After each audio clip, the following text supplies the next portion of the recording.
एक पासे कौमी इंसाफ मोर्चा लगा चंडीगढ़ जथेदार जगतार सिंह हवारा की अगवाई थले बंदी सिंघां की रिहाई नूं लैके उसका दबाव भी बनया, कुछ दियां पक्कियां जमानतां हुईयां जां पैरोल ते आए जां उसे पीरीयड च इन्हां ने श्रोमणी कमेटी ने कि जे असीं कर रहे हैं हुण दस्तखत कंपेन कर रहे हैं इन्ने लख करावांगे। जदों 550 साला गुरु नानक साहब का प्रकाश पुरब सी उदों ये सारिਆਂ ने क्रेडिट लिया। देखो जी असी मोदी सरकार तो भाई बलवंत सिंह राजोआणा और दविंदरपाल सिंह भुल्लर की रिहाई जी है और उन्हों की बंद खलासी हो गई।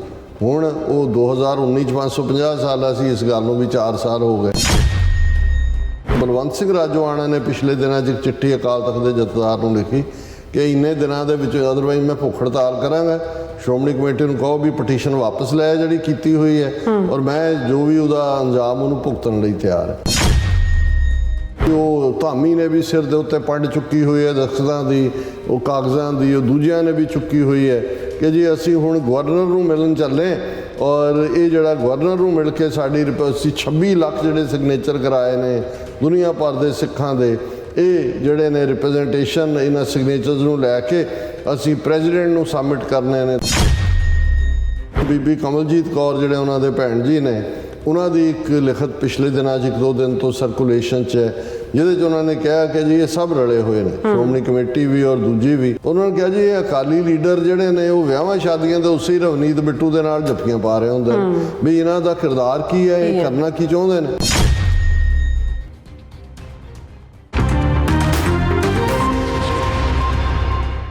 Viewers welcome back on program. So viewers गलबात करन जा रहे हैं कि बादलों की जगीर बन चुकी श्रोमणी गुरुद्वारा प्रबंधक कमेटी वालों बंदी सिंघां की रिहाई संबंधी भी नौटंकी जिहड़ी आ की जा रही है। गवर्नर नूं मिलन लई उन्हां दा डेलीगेशन जा रहा है ਅਤੇ थुक्की बड़े पकाए जा रहे हैं। सो इस बारे आप गलबात करन जा रहे हैं। सो असीं चाहांगे कि तुसां इसे तरह बने रहना, देखण सुन लिया लिखण लई तुहाडा सब दा बहुत बहुत धन्नवाद जी। डॉक्टर साहब की विचार? देखो एक है तो किस्सा पिटिया जाए शेयर ही है कि भी उर्दू च कहते सी कि फफोले जल उठे सीने की आग से, इस घर को आग लग गई घर के चिराग से। कि किसी ने बाहरों अग नहीं लाई है, जदों घर का दीवा ही जिहड़ा उस घर नूं अग ला दे तो फफोले जल उठे सीने की आग से, इस घर को आग लग गई घर के चिराग से। जी कित्थे जदों असी 1920 का पीरीयड देखते हैं और लफज श्रोमणी कमेटी भावें बाद दे विच अंग्रेज़ां ने उन्होंने बैन किया, जिहड़ी हुण बनी है 1925 के गुरुद्वारा एक्ट बनन तो बाद होण दे विच आई और श्रोमणी अकाली दल, ये इन्ने सत्कारत लफज सी। किसी दा अकाली होण दा मतलब सी कि थॉरोली ऑनेस्ट, ईमानदार, पंज ककारी रूप दे विच अमृतधारी, किसी भी कुर्बानी लई तैयार, जेल जाण तो बिल्कुल बेखौफ और किसी भी हद तक जाके कौम दे लई कुर्बानी करन नूं तैयार। और अज जे तुसीं लगभग 100 साल बाद इस अकाली लफज नूं और जिहड़े अकाली दल के प्रधान सुखबीर बादल जां बिक्रम मजीठिया जां श्रोमणी कमेटी प्रधान धामी तो लैके थलड़े लैवल तक जिला जथेदारां, सर्कल जथेदारां, पिंडां दे जथेदारां तक देखो तो तुहानूं उस इमेज का बिल्कुल उल्ट नज़र आंदा है।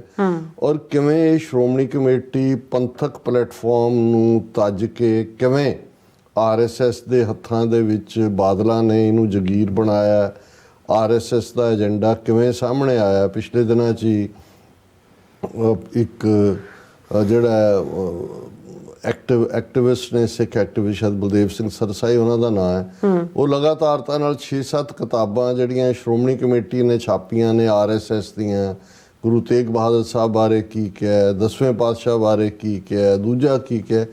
शर्म आती है कि भी ये इस हद तक और करप्शन का लैवल की है, किवें वो अपॉइंटमेंट्स उत्थे किवें हुंदियां ने, बाकी की चलता है।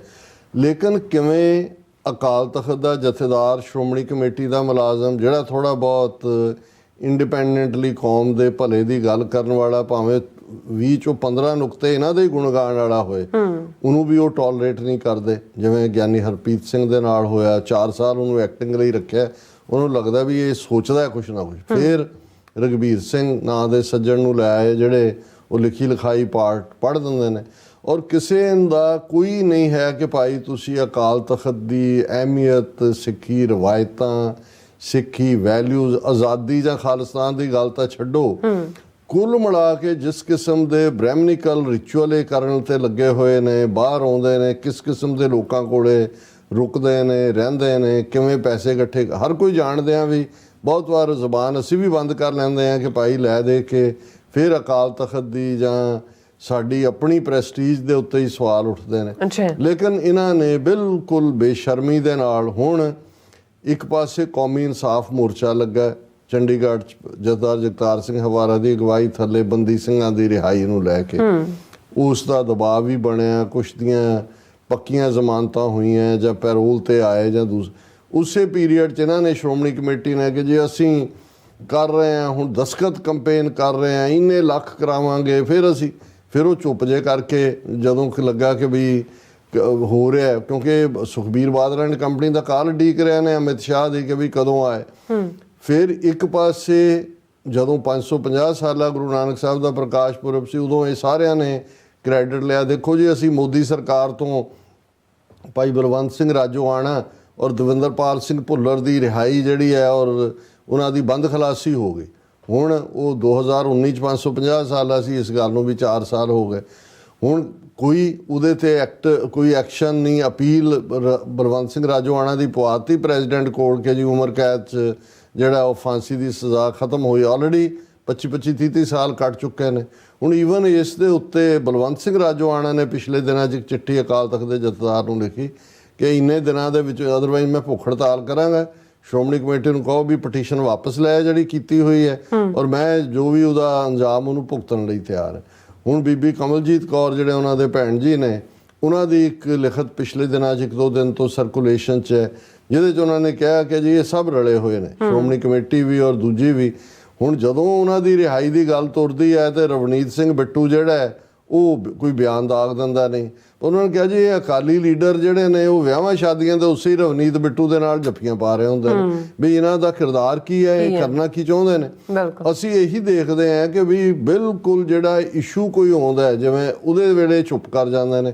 ਹੁਣ ਜਦੋਂ ਇਹ ਆਇਆ ਰਾਜੋਆਣਾ ਨੇ ਉਹ ਸਿੱਧੇ ਤੌਰ ਤੇ ਅਕਾਲ ਤਖਤ ਦੇ ਜਥੇਦਾਰ ਨੂੰ ਲਿਖਿਆ ਤੇ ਜਥੇਦਾਰ ਅਕਾਲ ਤਖਤ ਨੇ ਕਿਹਾ ਜੀ ਮੈਂ ਦਿੱਲੀ ਕਮੇਟੀ, ਸ਼੍ਰੋਮਣੀ ਕਮੇਟੀ ਇਹਨਾਂ ਦਾ ਕੁਛ ਕਰੋ, ਉਧਰ ਕਰੋ। ਔਰ ਅੱਜ ਇੱਕ ਡਰਾਮਾ ਜਿਹਾ ਜਿਹੜਾ ਹੈ ਕਿ ਵੀ ਉਹਨਾਂ ਨੇ ਕਿਹਾ ਜੀ ਅਸੀਂ ਜਿਹੜੇ 26 ਲੱਖ ਲੋਕਾਂ ਦੇ ਦਸਤਖਤ ਕਰਾਏ ਨੇ, ਉਹ ਇੱਕ ਪੂਰੀ ਗਰੁੱਪ ਫੋਟੋ ਹੈ। ਇਹਦੇ ਤੇ ਅੱਜ TV 84 ਨੇ ਵੀ ਕਵਰ ਕੀਤਾ ਹੈ ਕਿ ਜੀ ਉਹ ਧਾਮੀ ਨੇ ਵੀ ਸਿਰ ਦੇ ਉੱਤੇ ਪੰਡ ਚੁੱਕੀ ਹੋਈ ਹੈ ਦਸਤਖਤਾਂ ਦੀ, ਉਹ ਕਾਗਜ਼ਾਂ ਦੀ, ਉਹ ਦੂਜਿਆਂ ਨੇ ਵੀ ਚੁੱਕੀ ਹੋਈ ਹੈ ਕਿ ਜੀ ਅਸੀਂ ਹੁਣ ਗਵਰਨਰ ਨੂੰ ਮਿਲਣ ਚੱਲੇ ਔਰ ਇਹ ਜਿਹੜਾ ਗਵਰਨਰ ਨੂੰ ਮਿਲ ਕੇ ਸਾਡੀ ਅਸੀਂ 26 ਲੱਖ ਜਿਹੜੇ ਸਿਗਨੇਚਰ ਕਰਾਏ ਨੇ ਦੁਨੀਆ ਭਰ ਦੇ ਸਿੱਖਾਂ ਦੇ, ਇਹ ਜਿਹੜੇ ਨੇ ਰਿਪਰੈਜ਼ੈਂਟੇਸ਼ਨ ਇਹਨਾਂ ਸਿਗਨੇਚਰਸ ਨੂੰ ਲੈ ਕੇ ਅਸੀਂ ਪ੍ਰੈਜ਼ੀਡੈਂਟ ਨੂੰ ਸਬਮਿਟ ਕਰਨੇ ਨੇ। ਤੇ ਯਾਨੀ ਇਸ ਨੂੰ ਜਿਹਨੂੰ ਤੁਸੀਂ ਨਟੰਕੀ ਕਹਿੰਦੇ ਹੋ ਜਾਂ ਡਰਾਮੇਬਾਜ਼ੀ ਜਾਂ ਥੀਏਟਰਿਕਸ, ਇਸ ਤੋਂ ਵੱਡੀਆਂ ਥੀਏਟਰਿਕਸ ਹੋਰ ਕੀ ਹੋ ਸਕਦੀਆਂ।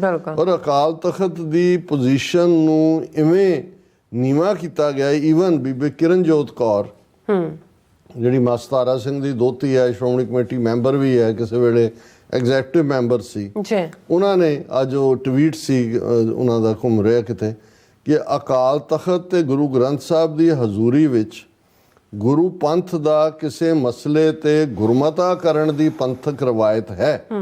ਜਥੇਦਾਰ ਅਕਾਲ ਤਖਤ ਗੁਰਮਤਾ ਸੁਣਾਉਣ ਦੀ ਜ਼ਿੰਮੇਵਾਰੀ ਨਿਭਾਉਂਦੇ ਹਨ। ਇਹ ਸੰਦੇਸ਼, ਆਦੇਸ਼ ਤੇ ਹਦਾਇਤ ਦਾ ਨਵਾਂ ਹੀ ਕੰਮ ਚੱਲ ਪਿਆ ਹੈ ਜਿਸ ਦੀ ਕੋਈ ਸਿਧਾਂਤਕ ਜੜ ਨਹੀਂ। ਇਹ ਬਿਲਕੁਲ ਠੀਕ ਹੈ, ਬਿਲਕੁਲ ਸਹੀ ਹੈ। ਅਕਾਲ ਤਖਤ ਦੇ ਜਥੇਦਾਰ ਨੂੰ ਆਪਣੇ ਤੌਰ ਦੇ ਉੱਤੇ ਵੀ ਕੋਈ ਹੁਕਮਨਾਮਾ ਨਾਂ ਦੇ ਥੱਲੇ ਕੋਈ ਜਾਰੀ ਕਰਨ ਦਾ ਹੱਕ ਨਹੀਂ ਹੈ, ਕਿਉਂਕਿ ਜਦੋਂ ਅਸੀਂ ਗੁਰਮਤੇ ਦਾ ਕਨਸੈਪਟ ਦੇਖਦੇ ਹਾਂ ਇਹ ਪੰਥ ਅਕਾਲ ਤਖਤ ਦੀ ਤਾਬਿਆ ਕਿ ਜਿਸ ਮੁੱਦਾ ਜਿਹੜਾ ਹੁੰਦਾ ਹੈ ਉਸ ਦੇ ਉੱਤੇ ਹੁੰਦਾ ਹੈ। ਲੋਕਲ ਜੋ 5 ਸਿੰਘ ਚੁਣੇ ਜਾਂਦੇ ਨੇ ਜਿਹੜੇ ਉਹ ਗੁਰੂ ਗ੍ਰੰਥ ਸਾਹਿਬ ਦੀ ਹਜ਼ੂਰੀ 'ਚ ਬੈਠ ਕੇ ਵਿਚਾਰ ਕਰਕੇ ਗੁਰਮਤਾ ਕਰਦੇ ਨੇ, ਉਹ ਗੁਰਮਤਾ ਫਿਰ ਬਾਈਂਡਿੰਗ ਹੁੰਦਾ। ਹੁਣ ਆਹ ਜਿਹੜੇ ਲਫ਼ਜ਼ ਉਹਨਾਂ ਨੇ ਵੀ ਇਸਤੇਮਾਲ ਕੀਤੇ ਕਿ ਜੀ ਇਹ ਅਕਾਲ ਤਖਤ ਦਾ ਸੰਦੇਸ਼ ਹੈ। ਸੰਦੇਸ਼ ਤੁਸੀਂ ਪ੍ਰੈਜ਼ੀਡੈਂਟ ਲੱਗੇ ਹੋਏ ਹੋ, ਇਹਦਾ ਕੋਈ ਇਸ ਕਿਸਮ ਦਾ ਕਿਸੇ ਕੋਲ ਵੀ, ਕਿਉਂਕਿ ਸਿੱਖ ਧਰਮ ਦੇ ਵਿੱਚ ਕੋਈ ਆਰਡੇਨਡ ਪ੍ਰੀਸਟਲੀ ਕਲਾਸ ਨਹੀਂ ਹੈ, ਕੋਈ ਪੁਜਾਰੀ ਸ਼੍ਰੇਣੀ ਨਹੀਂ ਹੈ ਜਿਵੇਂ ਪੋਪ ਹੈ। ਪੋਪ ਦਾ ਤਾਂ ਆਰਡਰ ਹੋਇਆ, ਫਰਮਾਨ ਹੋਇਆ, ਉਹਦਾ ਹੁਕਮਨਾਮਾ ਹੋਇਆ। ਅਕਾਲ ਤਖਤ ਦੀ ਸਟੈਂਪ ਦੇ ਥੱਲੇ ਜਿਹੜਾ ਪੰਥ ਦਾ ਫੈਸਲਾ ਗੁਰਮਤੇ ਰਾਹੀਂ ਸੀ ਉਹ ਰਿਲੀਜ਼ ਕੀਤਾ ਜਾਂਦਾ ਸੀ। ਪਰ ਇਹਨੂੰ ਹੁਣ ਕਦੇ ਉਹ ਕਹਿ ਦਿੰਦੇ ਨੇ ਜੀ ਇਹ ਹਦਾਇਤ ਕਰਦਾ ਹੈ, ਅਕਾਲ ਤਖਤ ਕਹਿੰਦਾ ਜੀ ਇਹ ਸੰਦੇਸ਼ ਦਿੰਦਾ ਹੈ, ਕਦੇ ਕਹਿੰਦੇ ਜੀ ਆਦੇਸ਼ ਦਿੰਦਾ ਹੈ। ਹੁਣ ਇਹ ਤਿੰਨੋਂ ਹੀ ਲਫ਼ਜ਼, ਨਾ ਹਦਾਇਤ, ਨਾ ਸੰਦੇਸ਼, ਨਾ ਆਦੇਸ਼, ਇਹਦਾ ਕੋਈ ਅਕਾਲ ਤਖਤ ਜਾਂ ਕੋਈ ਸਿੱਖ ਧਰਮ ਜਾਂ ਰਵਾਇਤ ਨਾਲ ਕੋਈ ਤਾਲੁਕ ਨਹੀਂ ਹੈ। ਸਿਰਫ ਤੇ ਸਿਰਫ ਗੁਰਮਤੇ ਦਾ ਵਿਧਾਨ ਹੈ। ਲੇਕਿਨ ਇਹਨਾਂ ਨੇ ਆਪਣੀ ਕਨਵੀਨੀਅੰਸ ਦੇ ਲਈ ਉਹ ਕੁਛ ਖੜਾ ਕੀਤਾ ਹੋਇਆ ਹੈ। ਸਰਕਾਰ ਵੀ ਕੋਈ ਨਾ ਕੋਈ ਪੰਬਲ ਉਸਦਾ, ਸ਼੍ਰੋਮਣੀ ਕਮੇਟੀ ਦੀਆਂ ਚੋਣਾਂ ਦੀਆਂ ਵੋਟਾਂ ਜੀ ਨਵੰਬਰ ਦੀ ਇੰਨੀ ਡੇਟ, ਹੁਣ ਆ ਗਿਆ ਜੀ ਵੋਟਾਂ ਫਰਵਰੀ ਤੱਕ ਵਧਾ ਦਿੱਤੀਆਂ। ਉਹ ਜਿਹੜੇ ਇਹਨਾਂ ਦੇ ਵੀ ਵਿਰੋਧੀ, ਉਹ ਉਹਨਾਂ ਦੇ ਵੀ ਪਿਓ ਬਣੇ ਹੋਏ ਨੇ, ਉਹ ਬਿਆਨ ਦੇ ਰਿਹਾ ਇੱਕ ਕਿ ਜੀ ਅਸੀਂ ਫਲਾਣੇ ਨਾਲ ਵੀ ਨਹੀਂ ਗੱਲ ਕਰਨੀ, ਟਿਮਕੇ ਨਾਲ ਨਹੀਂ ਵੀ। ਸੋ ਮਤਲਬ ਉਹਨਾਂ ਨੇ ਇਹ ਇਵੇਂ ਹੀ ਹੈ ਜਿਵੇਂ ਫੁੱਲੀਆਂ ਤੁਸੀਂ ਸੁੱਟ ਦਿਓ ਤੇ ਫਿਰ ਤੁਸੀਂ ਉਹ ਡਰਾਮਾ ਦੇਖੋ ਕਿ ਬਈ ਕੌਣ ਕਿਹਨੂੰ ਕੀ ਚੰਬੜਦਾ ਹੈ। ਔਰ ਇਹ ਥੀਏਟਰਿਕਸ ਦੇ ਵਿੱਚ ਸਿਰ ਸ਼ਰਮ ਦੇ ਨਾਲ ਨੀਵਾਂ ਹੁੰਦਾ ਹੈ ਕਿ ਸ਼੍ਰੋਮਣੀ ਕਮੇਟੀ ਦਾ ਕੀ ਕਿਰਦਾਰ ਸੀ, ਕਿੱਥੇ ਜਾ ਕੇ ਖੜਾ ਕਰ ਦਿੱਤਾ ਹੈ। ਇੱਕ ਉਹ ਜਿਹੜਾ ਸਾਧ ਜਿਹਾ ਆਉਂਦਾ ਹੈ ਦਰਬਾਰ ਸਾਹਿਬ ਦੇ ਅੰਦਰ, ਉਹ ਕੀਰਤਨ ਸੁਣਨ ਵਾਲਿਆਂ ਨੂੰ ਉਠਾ ਦਿੱਤਾ ਜਾਂਦਾ ਹੈ, ਉਹ ਇੱਤਰ ਛਿੜਕਦਾ ਹੈ। ਦੂਜਾ ਉਹ ਹਰਸਿਮਰਤ ਦਾ ਬਾਬਾ ਹੈ, ਉਸ ਦੇ ਉੱਤੇ ਸ਼੍ਰੋਮਣੀ ਕਮੇਟੀ ਚੁੱਪ ਹੈ। ਆ ਹੁਣ ਦੀਵੇ ਬਾਲ ਕੇ ਦਰਬਾਰ ਸਾਹਿਬ ਕਿ ਜੀ ਇਹ ਦੀਵਾਲੀ ਦੀ ਰਾਤ ਦੀਵੇ ਬਾਲੀਏ, ਇਸ ਕਿਸਮ ਦੀਆਂ ਕਰ ਰਹੇ ਨੇ। ਪਤਾ ਨਹੀਂ ਕਿੰਨੀਆਂ ਕਿ ਇਸ ਵੇਲੇ ਜੇ ਇਹਨਾਂ ਦੇ ਜਦੋਂ ਤੁਸੀਂ ਸਕੈਂਡਲਾਂ ਦੀ ਗੱਲ ਕਰੋ ਤੇ ਫਿਰ ਕਈ ਵਾਰੀ ਇਹ ਲੱਗੇਗਾ ਕਿ ਭਾਈ ਜੋ ਮੋਦੀ ਸਰਕਾਰ ਦੇ ਸਕੈਂਡਲ RSS ਦੀ ਉਸ ਸ਼ਾਲ ਦੇ ਥੱਲੇ ਲਪੇਟੇ ਹੋਏ ਨੇ, ਤੇ ਇਹਨਾਂ ਦਾ ਵੀ ਬਾਦਲਾਂ ਨੇ ਜਿਸ ਕਿਸਮ ਦੀ ਲੁੱਟ ਕਸੁਟਾ, ਈਵਨ ਮਨਜਿੰਦਰ ਸਿਰਸਾ, ਆ ਹੁਣ ਨਰਿੰਦਰ ਤੋਮਰ ਐਗਰੀਕਲਚਰ ਮਿਨਿਸਟਰ, ਉਹਦਾ ਇੱਕ ਜਗਮੋਹਨ ਸਿੰਘ ਕੋਈ ਇੱਧਰ ਬ੍ਰਿਟਿਸ਼ ਕੋਲੰਬੀਆ 'ਚ ਭੰਗ ਦੀ ਖੇਤੀ ਕਰਦਾ ਕਿ ਨਹੀਂ, ਉਹਨੇ ਕਿਹਾ ਜੀ 10,000 ਕਰੋੜ ਦਾ ਇਹ ਪਾਰਟ ਹੈ। ਫਿਰ ਇਹ ਆ ਰਿਹਾ ਕਿ ਨਰਿੰਦਰ ਤੋਮਰ ਦਾ ਮੁੰਡਾ ਉਹ ਅੱਗੋਂ ਯਾਰ ਹੈ ਮਨਜਿੰਦਰ ਸਿਰਸੇ ਦਾ, ਜਿਹੜੀ ਉਹ ਮਨੀ ਹੈ ਉਵੇਂ ਬਲੈਕ, ਗੁਰਦੁਆਰਿਆਂ ਦਾ ਪੈਸਾ ਜਿਹੜਾ ਉਹ ਕਿਵੇਂ ਬਲੈਕ ਤੋਂ ਵਾਈਟ, ਉਹ ਨਰਿੰਦਰ ਤੋਮਰ ਵਾਲਾ ਜਾਂ ਉਹ ਵਹੀਕਲ ਕੀ ਹੈ। ਮਤਲਬ ਇਸ ਲੈਵਲ ਤੱਕ ਜਾ ਕੇ ਅਸੀਂ ਤਾਂ ਮਹੰਤ ਨਰੈਣੂ ਜਾਂ ਦੂਸਰਿਆਂ ਦੀਆਂ ਗੱਲਾਂ ਕਰਦੇ ਹਾਂ। ਸੋ ਇਹਨਾਂ ਨੇ ਜਿਹੜਾ ਉਹ ਨੀਵਾਂ ਕੀਤਾ ਹੋਇਆ ਸਿਰ ਸਿੱਖ ਕੌਮ ਦਾ, ਔਰ ਇਹਨਾਂ ਨੂੰ ਅਕਾਊਂਟੇਬਲ ਬਣਾਇਆ ਜਾਣਾ ਚਾਹੀਦਾ ਹੈ। ਪਰ ਅਲਟੀਮੇਟਲੀ ਅਸੀਂ ਜਦੋਂ ਘੁੰਮਾ ਕੇ ਫਿਰ ਦੇਖਦੇ ਹਾਂ ਕਿ ਭਾਈ ਇਹ ਜਿਹੜੀਆਂ ਕੌਮਾਂ ਗੁਲਾਮ ਹੁੰਦੀਆਂ ਨੇ, ਉਹਨਾਂ ਦੀਆਂ ਇੰਸਟੀਟਿਊਸ਼ਨਸ ਡਿਸਟਰੋਏ ਬੜੀ ਸਿਸਟਮੈਟਿਕਲੀ, ਜੋ ਕੰਮ ਅਕਾਲ ਤਖਤ ਨੂੰ ਖੰਡਰਾਤ ਬਣਾ ਕੇ ਹਕੂਮਤ ਨਹੀਂ ਸੀ ਕਰ ਸਕੀ, ਅਕਾਲ ਤਖਤ ਦੀ ਡਿਗਨਿਟੀ ਔਰ ਹਰ ਸਿੱਖ ਦੇ ਅੰਦਰ ਅਕਾਲ ਤਖਤ ਖੜਾ ਹੋ ਗਿਆ ਸੀ, ਉਹ ਹੁਣ ਜਿਹੜਾ ਇਸ ਕਿਸਮ ਦੇ ਪੀਰੀਅਡ 'ਚ ਬਾਦਲਾਂ ਨੂੰ ਇਸਤੇਮਾਲ ਕਰਕੇ ਉਹਨਾਂ ਨੇ ਬੇੜਾ ਗਰਕ ਕੀਤਾ। ਜੀ ਰਾਜਾ, ਤੁਹਾਡਾ ਬਹੁਤ ਬਹੁਤ ਧੰਨਵਾਦ। ਸੋ ਅਥਲੇ ਨੇ ਬ੍ਰੇਕ। ਵੀਅਰਸ ਤੁਸੀਂ ਕਿਤੇ ਨਹੀਂ ਜਾਣਾ, ਮਿਲਦੇ ਹਾਂ ਆਫਟਰ ਦਿਸ ਸ਼ਾਰਟ ਬ੍ਰੇਕ।